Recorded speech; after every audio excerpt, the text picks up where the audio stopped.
살아계신 하나님 아버지, 오늘도 저희들에게 새로운 날 또 새로운 생명을 허락해 주신 것 감사를 드립니다. 세상에는 코로나로 인해져서 많은 규제 강화로 저들이 자유롭게 이동하지 못하지만 하나님, 주님 안에 누려지는 진정한 자유를 누리며 살아가게 하여 주시옵소서. 특별히 가정들마다 있는 여러 가지 힘겨운 부분들 하나님 주님 앞에 붙잡고 기도하며 하나님의 도움을 구하며 또 하나님과 깊은 교제가 앞에 가질 수 있는 그런 시간들로 삼아 주옵소서. 정말 저희들에게는 순간순간이 위기일 수도 있고 힘겨움일 수도 있지만 하나님 안에 이 모든 것이 위로가 되어지고 소망으로 되어줄 수 있도록 하나님 허락하여 주옵소서. 오늘도 이사야 선지자를 통해서 우리에게 주시는 이 말씀을 붙잡고 하나님 우리 인생을 살아가고자 소망합니다. 성도님, 이 말씀을 우리 각자의 주시는 말씀으로 받게 하여 주옵소서. 예수님의 이름으로 기도드립니다. 아멘. 오늘의 말씀은 이사야 54장 1절에서 17절까지입니다.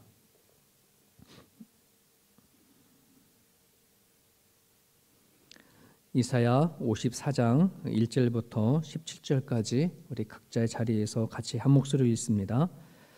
잉태하지 못하며 출산하지 못한 너는 노래할지어다. 산고를 겪지 못한 너는 외쳐 노래할지어다. 이는 홀로 된 여인의 자식이 남편 있는 자의 자식보다 많음이라. 여호와께서 말씀하셨노니라. 내 장막터를 넓히며 내 초소의 희장을 아끼지 말고 널리 펴되 너의 줄을 길게 하며 너의 말뚝을 견고히 할지어다. 이는 내가 좌우로 펴지며 내 자손은 열방을 얻으며 황폐한 성읍들을 사람이 살 곳이 되게 할 것임이라. 두려워하지 말라. 너가 수치를 당하지 아니하리라. 놀라지 말라. 너가 부끄러움을 보지 아니하리라.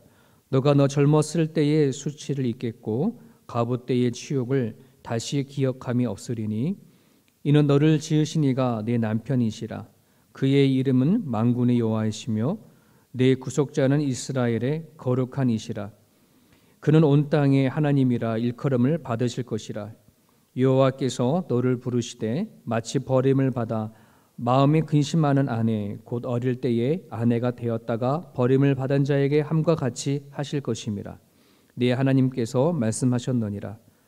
내가 잠시 너를 버렸으나 큰 국률로 너를 모을 것이요 내가 넘치는 진노로 내 얼굴을 내게서 잠시 가렸으나 영원한 자비로 너를 긍휼히 여기리라.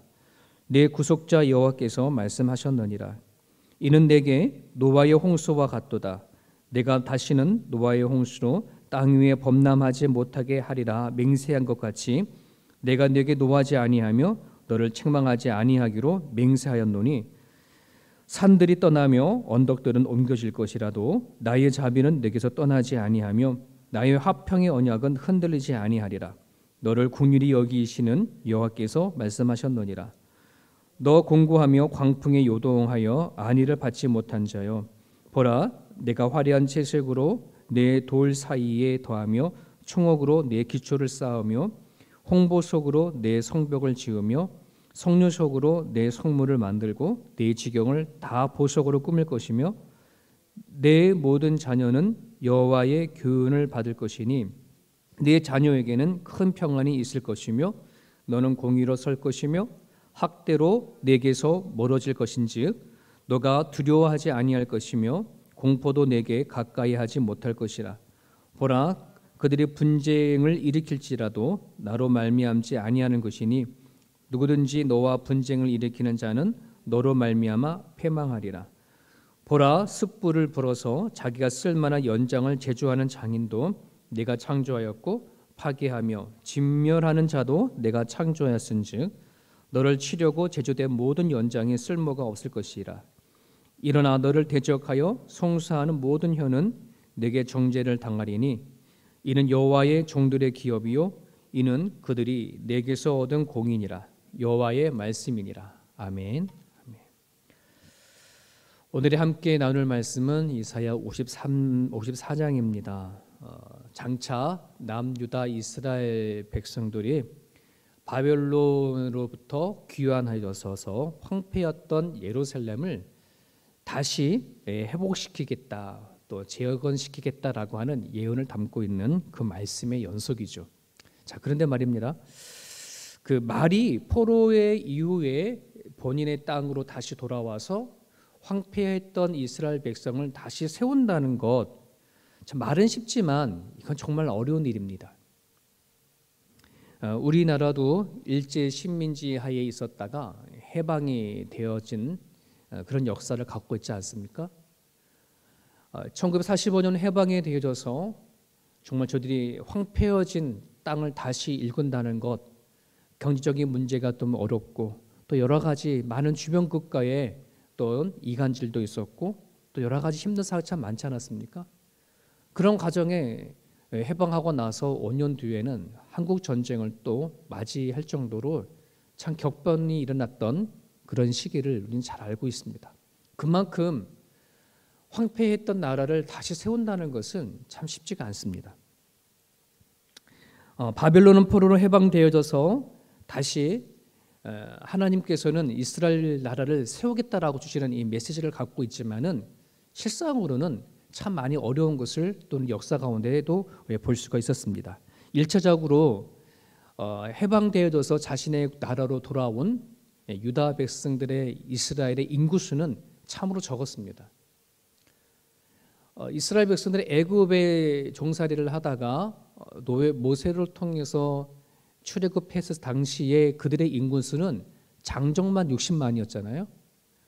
그런데 그 인구수에 비해서 포로가 되어서 돌아온 남유다 이스라엘 백성들의 수는 그들의 수의 15분의 1밖에 되지 않았다고 그래요. 인구수도 그렇고 다시 무너진 성벽을 세우고 이스라엘 예루살렘의 성전을 세워가는 과정 가운데에 경제력도 부족하고 뿐만 아니라 주변 국가들의 해방이 또 얼마나 많았던지 예루살렘 성전을 짓는 과정 가운데 또 멈추기도 하고 그런 일들이 계속해서 일어나는 것을 우리는 성경을 통해서 보게 되어지는데, 자, 오늘 이사야 54장 이 말씀은 정말 아직도 이 이사야 선지자를 통해서 선포되어졌던 이 말씀을 듣는 남유다 백성들에게는 현실적으로는 아직 바벨론에 멸망되지도 않았고, 그리고 뭐 바벨론으로 돌아오는 그 얘기는 아주 먼 얘기인 거예요. 그죠? 장차 이 54장의 이야기는 그 시간으로 따진다 그러면 약 200년 정도에 지나야지만 이런 날을 이야기를 하나님께서는 그들이 그때가 되어지면 이런 상황과 이런 형편에 닥쳤을 때 오는 절망과 낙심을 알고 하나님은 위로와 소망의 메시지를 주시는 거거든요. 여러분, 이게 오늘 말씀을 읽는 기록되어져 있는 이 말씀이 비록 남유다의 이스라엘 백성들에게 주시는 위로와 소망의 메시지만 궁극적으로는 이 메시지는 오늘날 하나님의 나라가 세워져 가는 데 있어서의 하나님의 백성들이 견디어내야 하는 그 위로, 그다음에 견디어내어져서 또 바라보고 살아가야 할 그 소망을 우리에게 주시고자 하시는 내용이 담겨져 있습니다. 저 개인적으로는 이렇게 생각해 보게 되어지면 구약 시대 때 바벨론의 포로로 돌아와서 자신의 나라를 세워가야 하는 이스라엘의 그 시대도 어려운 부분이지만 신약 시대의 이후에 마지막 때에 하나님의 나라를 재건하여 가야 하는 지금 현대의 지금 이 시대가 어쩌면 영적으로도 더 힘들고 어려운 시대가 되지 않을까 이런 생각을 해보게 되어집니다. 하나님의 나라를 세워간다는 것, 하나님의 말씀을 붙잡고 살아간다는 것, 여러분 이거는 예나 지금이나 변함없이 참 어렵고 힘든 것이라고 저는 생각이 되어집니다.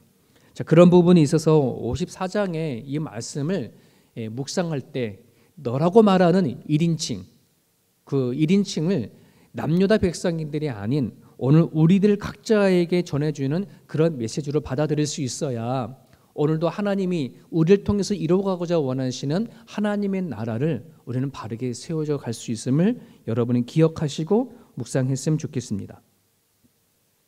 오늘 54장의 전체를 우리가 요약을 하게 되어지면 하나님께서 장차 바벨론에게 해방이 되어져서 귀환하여서 또 다시 무너진 이스라엘의 또 예루살렘을 세워가는 그들에게 주시는 위로의 말씀인데, 이것을 크게 이렇게 요약할 수 있습니다. 첫 번째는 너가 비록 임신하지 못하고 자식을 낳지 못하는 그런 홀로 된 여인이라도 할지라도 노래해라, 찬양해라. 왜냐 그러면 남편 있는 자식들보다 더 많은 자식을 내가 너에게 주겠다 하는 약속을 하고 있는 거예요. 그 당시에 가지고 있는 수치스러움을 내가 이제는 자랑거리로 만들어 줄게, 이런 위로의 말씀을 주는 거죠. 두 번째는 너의 장막을 이제 넓혀라, 이렇게 얘기하는 겁니다. 왜 그러냐 그러면 너의 자손들이 열방에서 이제는 자식들이 몰려올 거고, 황폐했던 성읍들을 사람이 살만한 땅으로 만들 거니까 이젠 너희가 이전에 살던 장막을 다시 회복할 때에 이전에 살던 만큼은 짓지 말고 더 확대라는 거예요. 꿈을 갖고 비전을 가지고 하나님이 내가 그렇게 할 거니까 너 장막을 다시 새로 질 때는 이전보다 더 크게 져라, 이렇게 얘기를 하시는 거죠. 그게 두 번째 위로입니다. 세 번째는 앞으로는 어떤 일이 일어나도 두려워하지 마라, 걱정하지 마라, 이런 말입니다. 내가 너희들 하는 행동 때문에 내가 화가 나고 진노가 일으켜서 잠깐 내가 너희를 버렸지만 이제는 아니야. 내가 어느 때보다도 가장 큰 긍휼과 자비함으로 내가 이제 너희를 그렇게 하지 않기로 마음 먹었어, 이렇게 표현하시는 거거든요. 그러면서 노아의 홍수처럼 이제는 내가 너희들에게 노하지 않겠다, 책망하지 않겠다, 내가 그런 마음 먹었으니까 이젠 너희는 어떠한 일이 일어난다 할지라도 두려워하지 말아라, 걱정하지 말아라, 이렇게 하나님 약속하시는 거거든요. 그래서 54장에 하나님의 위로는 크게 세 가지로 이렇게 나와요. 그러면서 11절에 이렇게 얘기를 하죠. 그들을 향한 하나님의 계획을 말씀하시는데, 고국으로 돌아와서 새롭게 이스라엘을 회복하고자 원하는 백성들의 그 마음의 상태를 이렇게 표현하고 있습니다. 너 공고하며 광풍에 요동하여 안위를 받지 못하는 자, 공고하며 광풍에 요동하여 안위를 받지 못하는 자야, 내가 이제 너희를 향해서 이런 기회를 갖고 있어. 그렇게 얘기하면서 어떤 기회를 말씀하냐면, 첫 번째는 무너진 도성 예루살렘을 내가 화려하게 세울 거다. 아주 모든 보석을 가지고 화려한 예루살렘을 세울 거다. 이건 상징적인 거겠죠. 너네들이 그 전에 살았던 예루살렘의 성전 돌로 좁고 뭐 너희 완벽하다 할지 모르지만 이제 내가 너희를 통해 세울 예루살렘의 성은 그 어떤 것보다 가장 화려하게 내가 짓겠다, 이 말입니다. 그러니까 너희들이 하려고 하지 말어. 너희들이 정말 없는 형편에 무너진 그 상황 속에서 절망 가운데 짓는 그 예루살렘의 성이 뭐 얼마나 대단하겠냐. 내가 짓겠다는 거예요. 내가 세우겠다는 거예요. 이게 하나님의 계획하심입니다. 그리고 두 번째 하나님 작정하심은 너희들의 자녀에 대해서 걱정하지 마라. 이제 너희들 자녀들은 나의 제자가 될 것이고 내 안에서 진정한 자유와 평안을 누릴 거야. 너네들 어른들 때 잘못으로 인해서 너네들의 후손들이 얼마나 어렵고 힘든 인생을 살아왔겠냐. 하지만 이제 너희들의 후손은 내가 키울 거야. 너희들의 후손은 내가 책임질 거야. 내 제자가 될 거고 내 안에서 화평을 누릴 거야. 이런 계획을 얘기하시는 거예요. 근데 이 말씀에 따라 여러분, 그 이스라엘을 행했던 그 하나님의 계획이 오늘 우리들에게 이루어졌어요. 네, 우리 가운데 이루어져서 이스라엘 백성들이 알지 못했던 수많은 자손들이 열방에서 만들어 세워졌고 그 열방들이 하나님의 자녀로 또 우리들이 하나님 안에 평안을 누린 거 아니겠습니까? 또 하나의 계획을 하시는 게 있는데, 그동안 너를 학대하고 분쟁을 일으켰던 그런 사람들을 내가 정리할게. 혹시 너희를 괴롭히는 자가 있으면 내가 다 나서서 해결할게. 이런 약속을 하시고 계획을 하시는 것이에요. 그러면서 하나님께서 이렇게 말을 남깁니다. 내가 왜 이렇게 하는지 아냐? 내가 왜 이렇게 하는지 아냐? 17절의 마지막 절에 얘기합니다. 너희는 나의 기업이고 너희는 나의 보호를 받는 내 백성이기 때문이야. 이런 말씀을 하는 거거든요. 하나님이 왜 이렇게 하냐면은 당신이 선택한 이스라엘 백성들, 비록 하나님 앞에 죄를 졌고 하나님 알지 못하고 살았던 그들의 모습이지만 하나님은 당신이 선택하신 것에 대해서 결코 후회도 하지 아니하시고 선택하신 그 부분을 이루어 가시기 위한 하나님의 작정하심. 내가 낳은 자식, 내가 나의 보호를 받는, 못나도 네 자식이고 부족해도 네 자식이라고 한다는 걸 하나님은 아시고요. 하나님은 그렇게 뭐 하겠다는 거예요? 키워 가시겠다고 작정하시는 거예요. 여러분, 바벨론의 포로로 신세로 살았던 이스라엘 백성들이요, 해방하기 위해서 그들이 하나님께 한 거는 아무것도 없어요. 어떤 대가를 가지고 해방되어진 거가 아니거든요. 최소한 정말 남유다 백성들이 하나님 앞에 잘못해서 해서 바벨론 포로가 되어져서 끌려갔다라고 한다면 정말 그 사람들이 대각성 운동을 해서라도 우리가 하나님 앞에 죄를 졌구나, 아마 그런 집회를 했다고 한다면 또 몰라요. 그런 것도 없었어요. 솔로몬처럼 1000번째 제사를 드리면서 우리가 하나님 앞에 마음을 다해 정성을 다해서 한번 제사를 드려보자 라고 하는 그런 제사도 없었어요.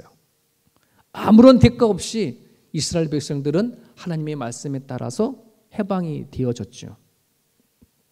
이것이 성경에는 뭐라 얘기하냐면 하나님의 큰 긍휼, 나의 큰 긍휼이다, 나의 큰 자비다 라고 그렇게 표현하시고 계십니다. 이것을 오늘 우리들에게는 하나님의 은혜라 말합니다. 하나님의 선택이라 말하고 하나님의 부르심을 입은 자다, 이렇게 말을 하는 거죠. 여러분, 창세기 찬송가 90장에는 이런 찬양이 있습니다. 주 예수 내가 알기 전 날 먼저 사랑했네.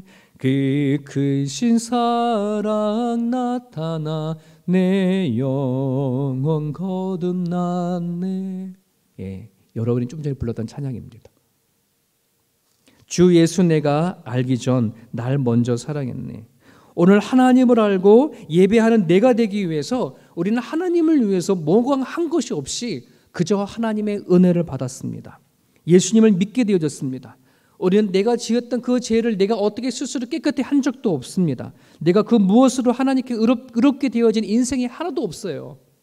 그럼에도 불구하고 하나님은 거저 우리들에게 당신이 보낸 2000년 전에 보낸 예수님을 믿는 믿음을 우리 가운데 두셔서 우리로 하여금 너가 예수를 믿는 그 믿음으로 우리가 의롭게 되어졌다라고 그렇게 칭해 주는 거예요. 그래서 사도행전 13장 39절에 보면 모세의 율법으로 너희가 의롭다 하심을 얻지 못하던 모든 일에도 이 사람을 힘입어 믿는 자마다, 이 사람을 힘입어 믿는 자마다, 예수님을 힘입어 믿는 자마다 의롭다 하심을 얻는 이것이라. 여러분, 우리가 예수님을 믿기 전엔 오늘 11절에서 말씀하셨던 것처럼 바벨론에 포로된 생활을 하다가 자기 고향으로 돌아오는 이스라엘 백성들처럼 참으로 공고하고 광풍에 요동하며 안위를 받지 못했던 사람이었던 것을 우리는 모두 다 고백하고 인정합니다. 이 말은 까닭 없는 고난을 당하고 할 수 없는, 알 수 없는 질병을 찾아와도 내 힘으로 할 수 없는 어떤 문제가 엄습해 온다 할지라도 그 누구를 통해서 해결받을 수 없고 위로받을 수 없는 그런 상태를 얘기를 하는 거거든요.